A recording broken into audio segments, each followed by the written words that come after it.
ସାଙ୍ଗମାନେ ଆଜି ଆମେ ଅଛୁ ନୟାଗଡ଼ରେ। ନୟାଗଡ଼ରୁ ଆଜି ଗୋଟେ ବହୁତ ହି ଭଲ ଜାଗା ଆମେ ଆଜି ବୁଲିବା ପାଇଁ ଯିବୁ। ଆପଣମାନେ ଦେଖିବେ।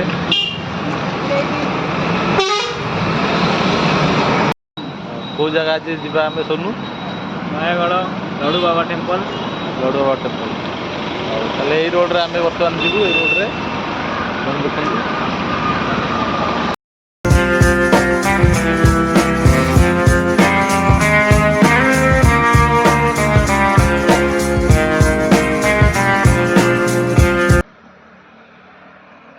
ଦେଖନ୍ତୁ ଏଇ ଯେଉଁ ରୋଡ଼ଟା ଦେଖୁଛନ୍ତି ଏଇଟା ହେଉଛି ଭଞ୍ଜନନଗର ରାସ୍ତା ରୋଡ଼। ଏଇ ରୋଡ଼ରେ ଆପଣଙ୍କୁ ଯିବାକୁ ପଡ଼ିବ ଲଡ଼ୁବାବା ଯିବା ପାଇଁ ହେଲେ। ଏଇଟା ଦେଖୁଛନ୍ତି ପୁରା ଜଙ୍ଗଲ ପାହାଡ଼।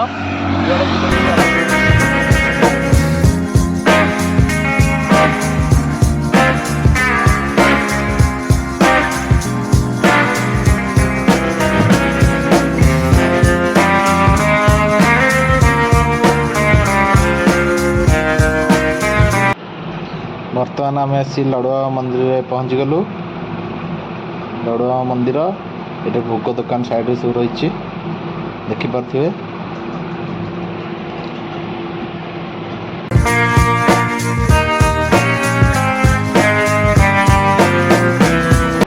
ଦେଖନ୍ତୁ ବର୍ତ୍ତମାନ ଇଏ ହେଉଛି ଶ୍ରୀ ଶ୍ରୀ ଲଡ଼ୁକେଶ ମହାଦେବଙ୍କର ମନ୍ଦିର। ଆମେ ଆସି ମନ୍ଦିରରେ ପହଞ୍ଚି ଯାଇଛୁ।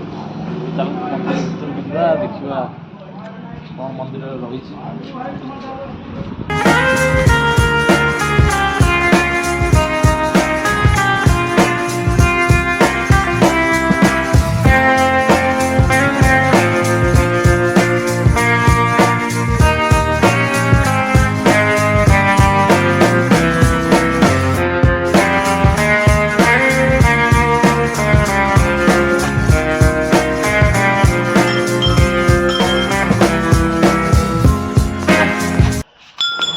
ଏହି ମନ୍ଦିରଟି ହେଉଛି ପଞ୍ଚମୁଖୀ ହନୁମାନଙ୍କର ମନ୍ଦିର।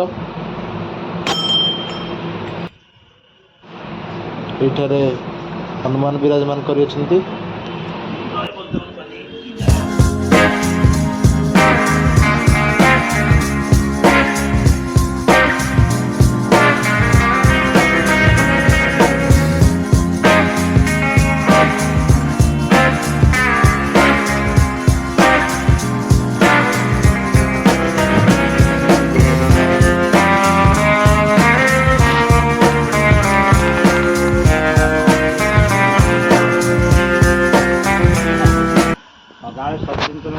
ଗରିବକୁ ସାହାଯ୍ୟ କର, ଦୁଃଖୀରକୁ ସାହାଯ୍ୟ କର, ବାପା ମାଆଙ୍କ କଥା ମାନ ଭଲ ମଣିଷ ଜୀବନ। ମା ବାପାଠୁ ଦେବତା ସଂସାରରେ କେହି ନାହାନ୍ତି।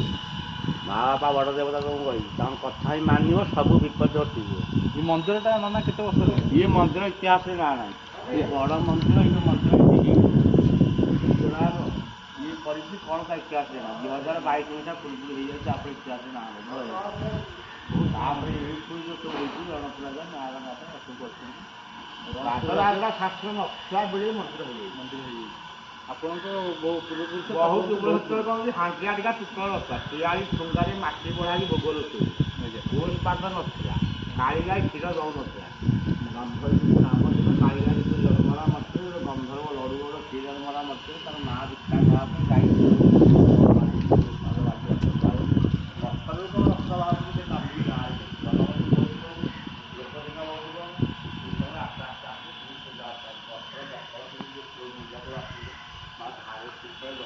ଗାଁ ଗଣ୍ଡା ବଜାର ପାଣି ଦୁଇଟା ଘର ଥାଆନ୍ତି, ସେଇମାନେ ଗଛର ବକଳ ତୁଳିକି ଆସି ଠାକୁର ସେବା କରନ୍ତି। ମନ୍ଦିର ମନ୍ଦିର ଗୁଲରଟି ବୁଦାମୂଳି ଠାକୁର ପୂଜା କରନ୍ତି। ବହୁତ ପୁରୁଣା ମନ୍ଦିର। ସତ୍ୟ ଯୁଗରେ ବାଣ ତପସ୍ୟା କରି ଅମର ବର ପାଇ ଯାଉନା। ଏଇଟା ମାନେ ଲଡ଼ୁବାବାଙ୍କ ଯେଉଁଟା ମେନ୍ ମନ୍ଦିରଟା କୋଉଠି? ବଡ଼ ବଡ଼ ପୁରା ଏଇଟା ହରିହର ସେ ଅଭିନ୍ନ, ସେଇଟା ଆମେ ଛାଡ଼ ବାଡ଼ ହେବେନି। ହରିହର ସେ କେତେବେଳେ ଅଲଗା ହେବେ, ଯେତେବେଳେ ଅଲଗା ହେବ ସଂସାର ଧ୍ୱଂସ ହେଇକି ଜାଣି ଜଗା ଭଳିଆ ବଡ଼ ବଡ଼ ଅଛନ୍ତି, ଯେମିତି ହରିହର ଏକା ସେ ପରାଧୀନ ନୁହେଁ, ହେଇପାରିବେ ନାହିଁ ଯଦି ଚେଷ୍ଟା କଲେ ମଧ୍ୟ। ଏଇ ମନ୍ଦିରଟା ଇଏ ଗଣେଶ ପୂଜା ପଞ୍ଚମୀ ହନୁମାନ, ଜଗନ୍ନାଥ ମନ୍ଦିର ମା ପାର୍ବତୀ, ସେପଟେ ସନ୍ତୋଷୀ ରାଜନାଥ ମା ମହାଲକ୍ଷ୍ମୀ, ତେତିଶ କୋଟି ଦେବତା ଚାରିପଟେ ବିରାଜମାନ ବାବାଙ୍କ ସେବା। ହର ହର ମହାଦେବ। 33 କୋଟି ଦେବତା ସବୁ ଦେବାଦେବୀ ଅଛନ୍ତି। ସମସ୍ତେ ସେବା କରିବେ ଡରିକି ଆଉ ଦେଖୁନୁ ବିଷ୍ଣୁ ବ୍ରହ୍ମା ଖରା ବର୍ଷ ଶୁକ୍ଳ ହାତ ବି ଯାଇକି ସିଏ ଶିବ ହମି ଜପୁଛନ୍ତି, ସିଏ ରାମ ରାମ ଜପୁଛନ୍ତି, କିଏ ଛାଡ଼ୁନାହାନ୍ତି। ସଂସାର ଧ୍ୱଂସ ହେଇଯିବ ପୁରା, ଆକାଶ ପୃଥିବୀ ଲାଗିଯିବ। ପବନ ଦେବତା ସତ୍ୟ। ପବନ ଦେବତା ଅଦୃଶ୍ୟ ଦେବତା ହେଲେ କ'ଣ ସିଏ ଭାରସାମ୍ୟ ରଖୁଛନ୍ତି। ବସୁଧା ମା କ'ଣ ନଷ୍ଟ ହେଇଛି କହୁନାହାନ୍ତି, କେତେ ପାପ ଭାର ନଷ୍ଟ ହେଇଛି, କେତେ ଗୋରୁ ଗାଈ ମାଂସନ ଜୀବନ ଚିନ୍ତା କରୁଛି କହିଛି ମା ସେମିତି କିଏ କହିବ, କିନ୍ତୁ ମାଆଙ୍କୁ ସେଟା ଆଶ୍ରୟ ସବୁ ଦେବତା ଶାନ୍ତି। ମା ଯାପରେ କୌଣସି ତାର କ୍ଷତି ହେବାର ଚାନ୍ସ ସଦାବେଳେ ମାଆଙ୍କୁ ଆଶ୍ରୟ କର, ମାଆଙ୍କ ସେବା କର, ଜନ୍ମଦାତ୍ରୀ ମାଆର ବୋଲ ମାନ। ମା ବାପା ଯେମିତି ତମ ସଂସାର ମଙ୍ଗଳ ବି ଚାହିଁବେ, ପଡ଼ିଶା ସାଙ୍ଗ ସାଥି କେହି ଚାହିଁବେ, କେଉଁ ବନ୍ଧୁବାନ୍ଧବ ଚାହିଁବେ। ମା ବାପାକୁ ଛାଡ଼ିଦେଇ କି ସୁଖ ଦୁଃଖ ଭଲ ଦେଉଛି କହିବ କି, ସାଙ୍ଗସାଥି ତୋରି ଖର୍ଚ୍ଚ କରିଦେଉ ଡାକି ନେଇକି ହଉ ଆଜି ଖର୍ଚ୍ଚ କରିଦେଉଛୁ ଭଲ, କାଲି ଖର୍ଚ୍ଚ କରି ସୁଝିବୁ।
ଲଡ଼ୁବାବାଙ୍କ ମନ୍ଦିରରେ ଏହିଠାରେ ଆମେ ଏକ ଅଦ୍ଭୁତ ପ୍ରକାର ପଥର ଦେଖିବା ପାଇଁ ପାଇଲୁ, ଯାହାକି ତ୍ରେତୟା ଯୁଗର ପଥର। ପ୍ରଭୁ ଶ୍ରୀ ରାମଚନ୍ଦ୍ର ଯେତେବେଳେ ମାତା ସୀତାଙ୍କୁ ଉଦ୍ଧାର କରିବା ପାଇଁ ଲଙ୍କାପୁରୀକୁ ସେତୁ ବନ୍ଧ ବାନ୍ଧି ଯାଇଥିଲେ, ଏହା ସେହି ସମୟର ପଥର ଅଟେ। ରାମେଶ୍ୱରଠୁ ଆଣିକି କୁଣ୍ଡଟା କରି ବସେଇଛି। ଏଇଟା ଗୋଟେ ପଥର ହେଇଥିଲା, ଆଜ୍ଞା ପଥର ବାଡ଼ିରେ ବାଜ ବୁଝି ହେଇକି ଚୁଡ଼ି ଛଇ ଛଇ ଛୋଟିଆ ହେଇଗଲା। ତ୍ରେତୟା ଯୁଗର ପଥର ଇଏ କେତେ ପୁରୁଣା କେହି କହିପାରିବେନି। ଆଜି ପର୍ଯ୍ୟନ୍ତ ବି ସେ ପଥର ସେମିତି ପାଣିରେ ଭାସୁ ଯାଉଛି। ଲଙ୍କା ଲୋକ ଚାଲିକି ଯାଉଥିଲେ ନା, ଆଉ ବେପାର କରିବ ଜାହାଜ ଭଳି ଭାଙ୍ଗିଦେଲା ବନ୍ଧୁଟାକୁ। ସେ ମା ତ 100 ବର୍ଷ ଗୋଲାମୀ କଲା, 100 ବର୍ଷ ଶାସନ କଲେ, 200 ବର୍ଷ ହେଲା ଇଣ୍ଡିଆରେ। ଭଲ ଭାବରେ ଦେଖିପାରୁଥିବେ, ଇଏ ହେଉଛି ସେହି ପଥର ଯେଉଁ ପଥରରେ ପ୍ରଭୁ ଶ୍ରୀ ରାମଚନ୍ଦ୍ର ସେତୁ ବନ୍ଧ ବାନ୍ଧି ମାତା ସୀତାଙ୍କୁ ରକ୍ଷା କରିବା ପାଇଁ ଲଙ୍କାପୁରୀକୁ ଯାଇଥିଲେ।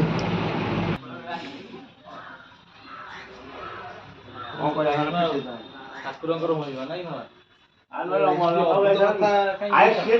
ଗୋଟେ କାଣ୍ଡିକେ ରାମକୁ ଆପଣଙ୍କୁ ମାରି ନଥାନ୍ତି କି? ଗୋଟେ ନାଟକ ହବ ନା ନାଇଁ? ଗୋଟେ ଜିଳା ବାଳି କିଣି ମରିବ, ତୁମେ ବନବାସ ଯିବେ କେମିତି? ଭର୍ତ୍ତ କେମିତି ପାଦୁକ। ଏଇ ଯେଉଁ ବୃକ୍ଷଟି ଆପଣମାନେ ଦେଖୁଛନ୍ତି, ଏହା ହେଉଛି ବଟ ବୃକ୍ଷ, ଯାହାର ବି ଯେକୌଣସି ମାନସିକ ରହିଥାଏ ଏହି ବୃକ୍ଷରେ ଆସି ଶଙ୍ଖା ଆଉ ନାଲି କପଡ଼ା ବାନ୍ଧିଲେ ତାର ମାନସିକ ପୂର୍ତ୍ତି ହୁଏ। ଏହା ହେଉଛି ଲଡ଼ୁବାବାଙ୍କ ମନ୍ଦିରରେ ଥିବା ଏକ ସୁନ୍ଦର ପୁଷ୍କରିଣୀ। ଆପଣମାନେ ଦେଖିପାରୁଥିବେ ବହୁତ ସୁନ୍ଦର ହେଇଛି ପୋଖରୀଟି। ଏହି ପୋଖରୀରେ ଆପଣମାନେ ପ୍ରଥମେ ଆସି ଏଠି ପାଦ ଫାଦ ଧୋଇ ମନ୍ଦିର ଭିତରକୁ ପ୍ରବେଶ କରିବେ।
ହାତ ଦେଖି ଇଆଡ଼େ ଆସେ ଏପଟକୁ ଏଇପଟେ କାଳ ମୃତ୍ୟୁ ହରଣ ସର୍ବବ୍ୟାଧି ଖାଇଦ ଖା ଖା କାଳ ମୃତ୍ୟୁ ହରଣ ସର୍ବବ୍ୟାଧି ନିବାରଣ କାଳ ମୃତ୍ୟୁ ହରଣ ସର୍ବବ୍ୟାଧି ନିବାରଣ ରକ୍ଷା କର ହି ପ୍ରଭୁ।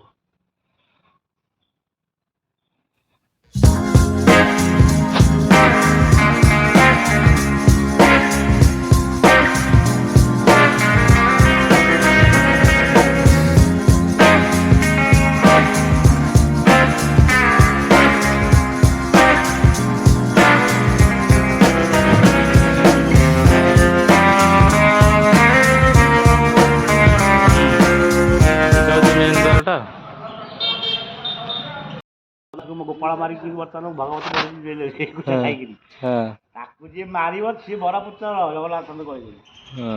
ହଁ ଏ ପାପିଟା ବଞ୍ଚିକି ଏତେ ବିଚ ବାଟ କଟକ ଗୋଟେ ହେବା ଦେଖୁଛୁ କୁହନ୍ତୁନି ମହାପୁଡେ ଖାଲି ବିଷୟରେ କ'ଣ ଟିକେ କହୁନାହାନ୍ତି। ଆମେ ସହସ୍ର ମୁଖରେ ବ୍ରହ୍ମା କହିପାରୁନାହାନ୍ତି। ମୁଁ କ'ଣ କହିବି କି ମୁଁ କଳିଯୁଗ ମୋତେ ଲୋଭ ମାୟା ଛାଡ଼ିଲାଣି କି ମୋ ଲୋଭ ଅଛି ନା କ'ଣ ମୋତେ ମାୟା ଲାଗିଛି ନା ନାହିଁ ମୋତେ ମନରେ ଟିକେ ସବୁବେଳେ ଲାଗିଯାଉଛି ନା ସଙ୍ଗେ ସଙ୍ଗେ ଘର ପରିବାର ଉପରେ ବାହାର ସାଙ୍ଗେ ଲାଗିବିନି ପରିବାର କି ଭୁଲ ଲାଗିବି ନା ନାହିଁ ଏରା ତ ମୋତେ ଛାଡ଼ିନି ମୁଁ କ'ଣ ତାଙ୍କ ମହିମା କହିବି।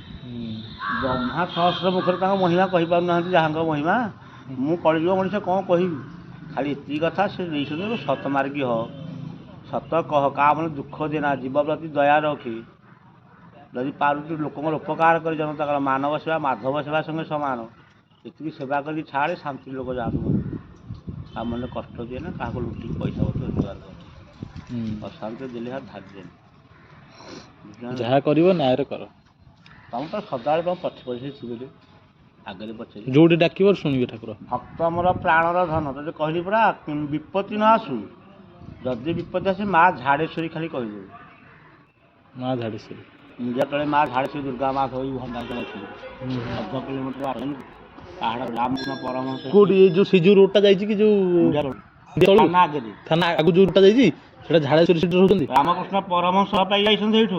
ଆଚ୍ଛା ଏବେ ଖୋଲା ହେଇଥିବ ସେ ମନ୍ଦିର। ହଁ ମା ଝାଡ଼େଶ୍ୱରୀ ମା ସେଠି ଡାକି ଦେବୁ ତ ଆଉ ପରୀକ୍ଷା ଥରେ କରି ନ ଆସୁ ବିପତ୍ତି ମୁଁ କହୁନି ଯଦି କେବେ ସଙ୍କଟ ଦେଖାଯାଏ ମା ଝାଡ଼େଶ୍ୱରୀ ରକ୍ଷା ଏତିକି ଖାଲି କହିଦେବୁ ଦେଖିବୁ ଡାକିଲୁ କରିବା ମା କେତେ ରାତି ପୂଜି କରିକି ବିତେଇଛୁ ଆମ ସାଙ୍ଗମାନେ ମଧ୍ୟ ବି ଖାଲି ଭାଷାରେ କୁହାକୁ ଯେ ମା ଯାଇକି ବାହାରେ କାନ୍ଦିବ ମୁଁ ଶୁଣି ଗାଁ ପିଲା ଆମକୁ କ'ଣ ମା ମାରିଦେବ କି ତମେ ସମସ୍ତେ ସନ୍ତାନ ନା ଭୁଲ କଲେ କ'ଣ ମା ଚାପଡ଼େ ପକେଇବ ଭାଷାରେ ଗାଳି ପତ୍ର କରିଦେବ ମା ଆଉ ଜନ୍ମ ଦେଇକି ଅଧଛୁଡ଼ା କଣା କରିଦେବ ମୁଖରେ ମା କଟାଡ଼ିଦେବ ଡାକିଲେ ଶୁଣନ୍ତୁ ବିଶ୍ୱାସ କରିବୁ କି ସେ ମାଆର ମହାଦେବ କହିଲି ପୁରା କେତେ ରାତି ରହିଛି ସଂକୀର୍ତ୍ତନ କରି ଭୋଜି ଭାତ କରିଛୁ ଆମେ ଗୋଟେ ଥର ବର୍ଷା ହେଇକି ଦେଉଛି ଗଲା ବିରାଟ ସାପ ମୁଣ୍ଡରେ ନାଇଁ ସାପର ସାପ କବଳ ହାରି ହେଇକି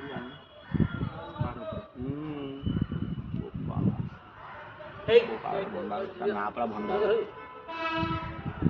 ରାମକୁଣ୍ଡ ସୀତାକୁଣ୍ଡ ଉପରେ ପାହାଡ଼ ଉପରେ ରଘୁନାଥ ସେଇଠି ରହିକି ଯାଇଥିଲେ ଏଠି ବନବାସ ଯାଇଥିଲେ ଅତିକ୍ରମ କରି ଅଯୋଧ୍ୟାରୁ ଲକ୍ଷ୍ମଣ ସେ ମୁଣ୍ଡିଆ କାଳୁରେ ରଘୁନାଥ ରହିଥିଲେ ଗୋଟେ ଖୋଲୁଟେ ଅଛି ପଥର ମୂର୍ତ୍ତି ବସି ବନଦୁର୍ଗା ପୂଜା କରିଥିଲେ ଯେତେବେଳେ ଯିବୁ ପରିଷ୍କାର ଏତେ ଜୀବଜନ୍ତୁ ଅଛନ୍ତି ଦେଖିବେ ଭିତରେ ଯେତେବେଳେ ଯିବୁ ନିର୍ମଳ